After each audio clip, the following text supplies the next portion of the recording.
All right, welcome to this explainer. Today, we are going on what is basically the ultimate treasure hunt of negotiation, finding the absolute game-changing secrets hidden by your counterpart.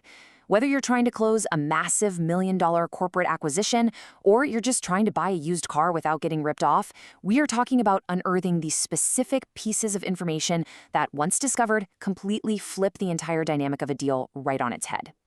But okay, right off the bat, we're hitting a massive paradox here. I mean, how on earth do you find something when you don't even know it exists?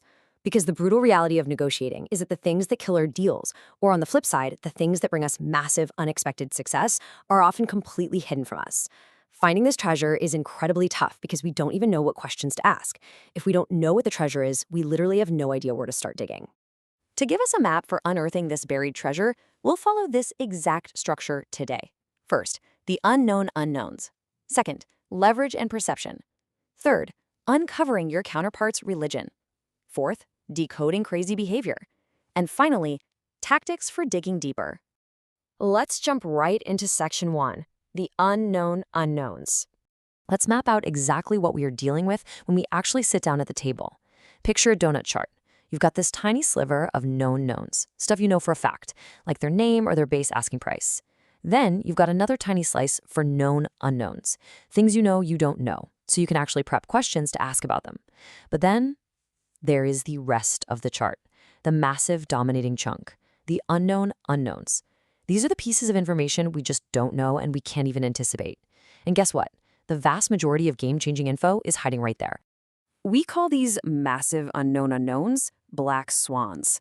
Basically, these are totally unexpected, hidden pieces of info that once you unearth them, have game-changing effects on the dynamic of your negotiation.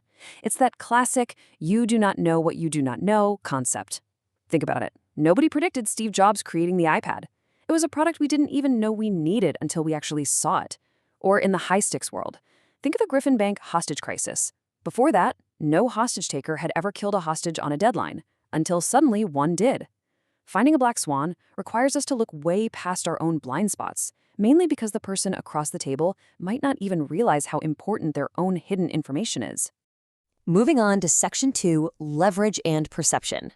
So you might be wondering, if these black swans are so ridiculously hard to find, why even bother digging for them? Well, we dig because they act as absolute leverage multipliers across 3 main categories of influence. You've got positive leverage, which is your ability to give someone exactly what they want. You've got negative leverage, your power to inflict a loss or make it hurt. And then there's normative leverage. That's when you use their own stated morals or corporate values to bring them around to your side.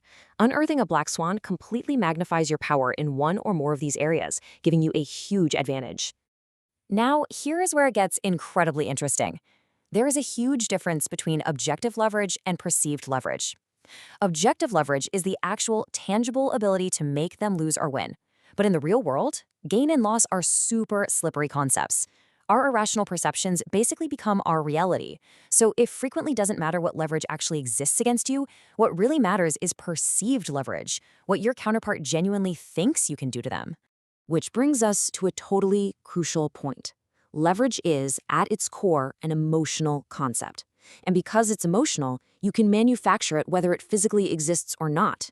So when we're hunting for black swans, we aren't necessarily looking for some physical threat or a massive financial gotcha. We are looking for ways to shape their emotional perception. We want to find out what they deeply want to gain and what they are absolutely terrified of losing. That takes us right into section 3. Uncovering your counterpart's religion. To manufacture that emotional leverage, we need a map. And that means stepping completely into the mind of the other person. You say black swans live in your counterpart's religion. And by religion, we just mean their worldview, the lens they look through every single day. To find it, you have to move past the cold hard numbers of the deal and step right into their emotional life. If you realize they value legacy way more than an immediate payout, you start speaking the language of legacy. Framing a negotiation within their worldview grabs their attention, shows them immense respect, and unlocks access to those hidden realities where the black swans are hiding. Okay, so how do we actually pull this off systematically? First up, exploit the similarity principle. People naturally trust their in-group, right? So observe them, mirror their attitudes, their ideas, even how they dress to build common cultural ground. Second, tap into their hopes and dreams. Deep down, everybody wants to feel like they're capable of something extraordinary. Show genuine passion for what they want out of life and draw them a roadmap to get there. And third, use the because tactic. People are way more likely to agree to a reasonable request if you just add the word because followed by a reason. It's like that famous psychology study where people let a stranger cut in line just because the stranger said, because I need to make copies. The reason wasn't even that great, but the word because did all the heavy lifting. All right, Section 4, decoding crazy behavior. Let's talk about a situation literally every single negotiator runs into. Have you ever sat across from someone and just thought, wow, this person is completely out of their mind? When someone acts totally illogical, our gut instinct is to just throw our hands up and dismiss them as crazy. But hold on a second. As our source material points out, they almost certainly are not crazy at all. Instead of just bailing on the deal, you've got to treat this diagnostic approach like your personal compass. Look for one of 3 hidden realities. Number 1, are they simply ill-informed? They might seem completely erratic, but maybe they're just operating on incomplete or totally different data than you are.